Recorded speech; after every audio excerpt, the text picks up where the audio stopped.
చివరగా మాకొక కోరిక సార్, 43 సంవత్సరాల్లో తెలుగుదేశం పార్టీ ఆవిర్భవించిన తర్వాత 3వ తరం నేత మన పార్టీలోకి వచ్చారు, నారా లోకేష్ గారు.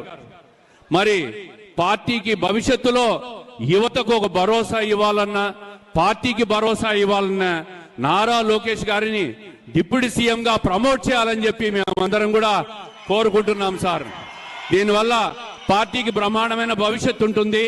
అన్ని రకాలుగా యువతను ప్రోత్సహించే విధంగా ఆయన ఈరోజు ఐటీ రంగానికి కానీ, పారిశ్రామిక రంగానికి కానీ, అనేక సంస్థలు రాష్ట్రానికి తీసుకొచ్చే దాంట్లో కానీ ఆయన చేస్తున్న కృషిని ప్రజలందరూ గమనిస్తున్నాం.